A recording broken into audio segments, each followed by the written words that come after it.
नमस्कार, जेके अपडेट में आपका स्वागत है। मैं हूं अश्विनी गुप्ता। दोस्तों, आज सुबह से लगातार हम आपको अपडेट दे रहे हैं जो रुझान सामने आ रहे हैं, लेकिन इन रुझानों में एक बात हमें जो देखने को मिली है कि जिस भी पार्टी के प्रत्याशी ने एक बार लीड बना ली वो सुबह से लीड बनाए हुए है, बिल्कुल उतार चढ़ाव देखने को नहीं मिला। हाँ, आज की लीड में थोड़ा अंतर जरूर नजर आया, लेकिन जिसने जितनी लीड बनाई वो उससे ज़्यादा ही लीड बनाता चला गया।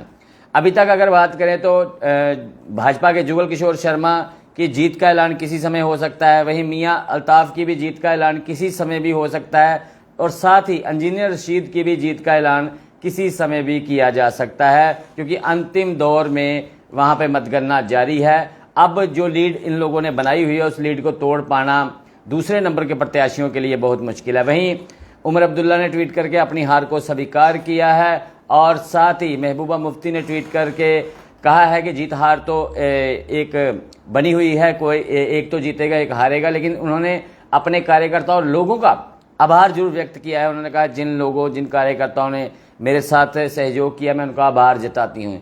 यानी कि अगर देखा जाए तो महबूबा मुफ्ती ने भी अपनी हार को स्वीकार कर लिया और उमर अब्दुल्ला ने भी हार को स्वीकार कर लिया और जनादेश को सम्मान दिया है। अगर बात करें हम विधानसभा पूरे जम्मू कश्मीर की, जम्मू कश्मीर में एनसी के पास 2 सीटें, बीजेपी के 2 और निर्दलीय के पास 1 सीट जाती हुई दिखाई दे रही है। वहीं अगर अनंतनाग सीट की बात करें तो मियां अल्ताफ के करीब करीब जीत ही चुके हैं, और उनकी जीत का जो मार्जिन है वो सबसे बड़ी बात है। 2,74,944 की लीड वो अभी तक बनाए हुए हैं, और 2,74,944 की लीड को तोड़ पाना बिल्कुल असंभव है। ऐसे में मियां अल्ताफ को अभी तक 5,07,818 वोट पड़े हैं, जबकि महबूबा मुफ्ती को 2,32,874 और जफर इकबाल मनहास को 1,34,775 जो है वोट अभी तक पड़े हुए हैं।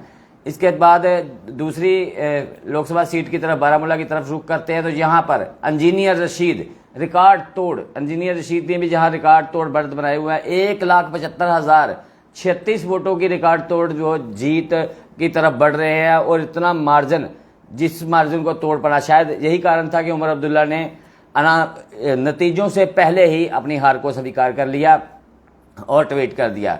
इंजीनियर रशीद जो कि इंडिपेंडेंट प्रत्याशी के तौर पर खड़े हुए, और उन्होंने उमर अब्दुल्ला को करीब करीब मात दे ही दी है। उनको जो है 3,83,986 वोट पड़े, जबकि उमर अब्दुल्ला को 2,99,150 वोट पड़े। वही तीसरे नंबर पर सज्जाद लोन को 1,30,032 वोट पड़े हैं। वहीं अगली लोकसभा सीट की तरफ बढ़ते हैं, जम्मू, जिसके बारे में हमने अभी जिक्र किया। किसी समय भी इनके भी जीत का ऐलान हो सकता है, क्योंकि लास्ट कालाकोट की गिनती जारी थी, उसके अलावा तकरीबन सभी राउंड की जहां पे गिनती हो चुकी है, और किसी भी समय इनकी जीत का ऐलान किया जा सकता है, यानी कि ये जीते ही हुए हैं। अभी तक अगर बात की जाए तो जुगल किशोर शर्मा को 6,65,523 वोट पड़े हैं, जबकि उनके निकटतम प्रतिद्वंदी जो रमन बल्ला है कांग्रेस से, उन्हें 5,36,390 वोट पड़े हैं, और जुगल किशोर शर्मा 1,29,133 की लीड लिए हुए हैं। वहीं अगली लोकसभा सीट की तरफ बढ़ते हैं तो श्रीनगर लोकसभा सीट, जहां भी आगा सैयद रहउल्लाह मेहंदी नेशनल कॉन्फ्रेंस के प्रत्याशी हैं, और उन्होंने अभी तक 1,61,918 मतों की लीड बनाई हुई है, और करीब करीब ये भी जीते ही हुए हैं। किसी समय इनकी भी जीत का ऐलान हो सकता है। आगा को इस समय तक जो वोट पड़े हैं 3,44,54 वोट जो इन्हें अभी पड़े हैं, और वहीं दूसरी तरफ दूसरे नंबर के प्रत्याशी जो है वाहिदुर रहमान परा पीडीपी के हैं, उन्हें 1,42,536 वोट पड़े हैं, जबकि तीसरे नंबर पर यहाँ पर मोहम्मद अशरफ मीर हैं, अपनी पार्टी के उम्मीदवार हैं, 55,813 वोट जो है इन्हें पड़े हैं।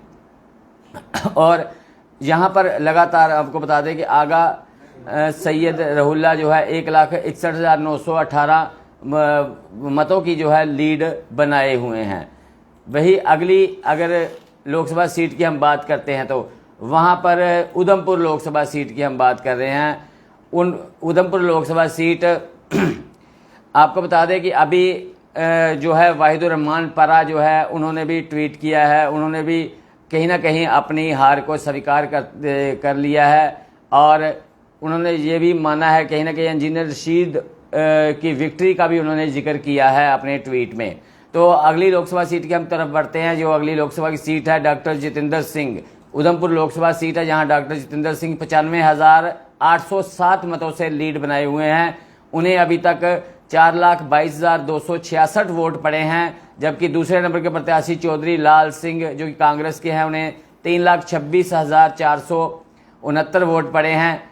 और वहीं तीसरे नंबर के प्रत्याशी जो कि डीपीएपी के हैं जीएम सरूरी, उन्हें जो है 27,124 वोट पड़े हैं। तो कहीं ना कहीं डॉक्टर जितेंद्र सिंह की भी ये लीडिंग है और अंतिम दौर में ही सभी जगह की अब मतगणना चल रही है। अब अगली बार का जो हम आपको ट्रेंड बताएंगे उसमें हम सीधे नतीजों पर आएंगे और नतीजे आपको बताएंगे।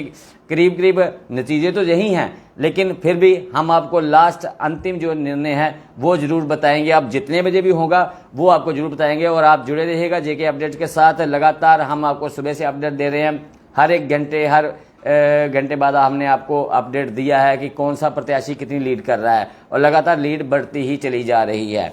वहीं आपको बता दें कि हमारे बिल्कुल पड़ोस की यूटी लद्दाख, वहां पर जो है निर्दलीय प्रत्याशी करीब करीब जीत चुके हैं। 500 कुछ मतों के साथ उनकी जीत हुई है। हालांकि जीत का मार्जिन बहुत कम था, लेकिन निर्दलीय के रूप में उनके लिए जीतना वहां से एक बड़ी जो है बात है, क्योंकि लद्दाख में अगर कहें तो इंडिया अलायंस के प्रत्याशी भी खड़े थे, तो एनडीए के प्रत्याशी भी वहां मौजूद थे। तो ऐसे में जो है इनका उन दोनों को नकारते हुए जनता ने इन निर्दलीय पर विश्वास जाहिर किया है। मोहम्मद हनीफ जो वहां से जीते हैं लद्दाख से भी। तो अब फाइनल अपडेट देने का समय जैसे ही होगा हम आपके साथ फिर रूबरू होंगे। फिलहाल मुझे अश्विनी गुप्ता को दें इजाजत। आप जुड़े रहें जेके अपडेट के साथ।